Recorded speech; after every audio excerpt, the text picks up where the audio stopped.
Hello everyone, and welcome back to Suikoden 2. We're here in the Cave of Wind, about to fight the Star Dragon Sword. Now your party is set here. You can't choose your members, but you have some very good people along with you. I mean, obviously, Victor is one of the better characters in the game, as is Ellie and Khan. Khan's actually one of the most underrated characters in the game. His resurrection magic, I think, is very useful. As you can see, I haven't used any GameShark codes to up their skills or stats at all. Ryo has some high speed due to the fact that he has wing boots and a wind hat. The wind hat is dropped from the Griffin enemies here in the Cave of Wind, and I suggest you get at least one if you can. It's a rare drop with about 2%, drops about a 2% rate from those enemies. But they're very good, as you can see. Defense plus speed. And the wing boots, of course, are rare find at the Chiaro village item shop. Everyone else just has some pretty normal equipment. Victor has a speed ring, which is a rare find from the Radat item shop. Very useful here in this battle. Yeah, so... oh, right. The formation is important here. The Star Dragon Sword has a physical attack which targets the central column here. And so you should really have, on the front row, you should have your highest defense, and on the rear row you should have, between Ellie, Nanami, and Khan, whichever one has the highest defense among them. In this case it's Nanami. Sometimes Ryo will have a higher defense than Victor, for some reason, but not in this case.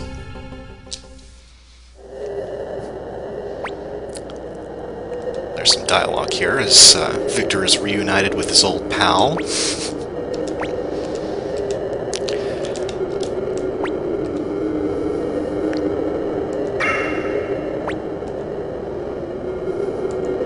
And yes, the Star Dragon Sword is a talking sword for some reason. In the Japanese version, it was actually the Zodiac Sword. I suppose the American translators wanted to change it to Star Dragon, simply to avoid offending anyone who doesn't believe in the Zodiac, I suppose. Although the Zodiac was originally a means of telling time, it wasn't originally associated with divinity or soothsaying. And here we go with the battle.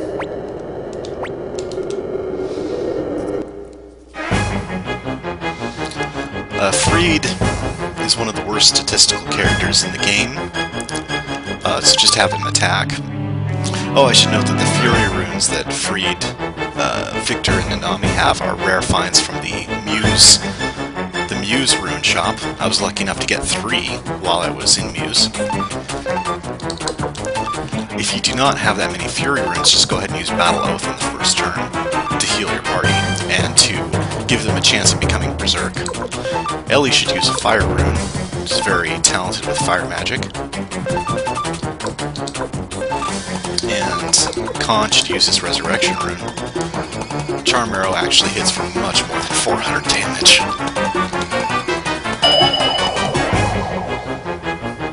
Under most circumstances.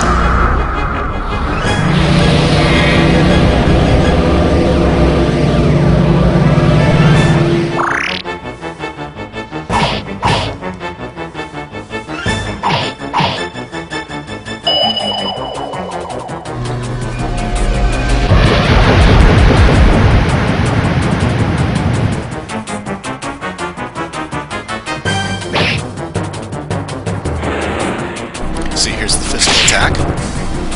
As you can see, we guarded it pretty well.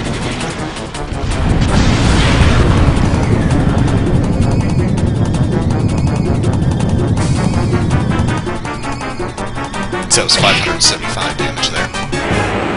And here he goes again. He also has a lightning attack, which attacks all of your party. For the most part, using Ryo's Great Blessing spell is more than enough to keep your party healed.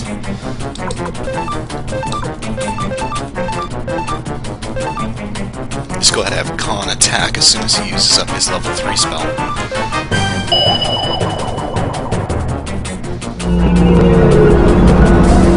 Now the lightning attack that the Star Dragon Sword uses is actually far more dangerous. You can deal upwards of 50 damage per attack.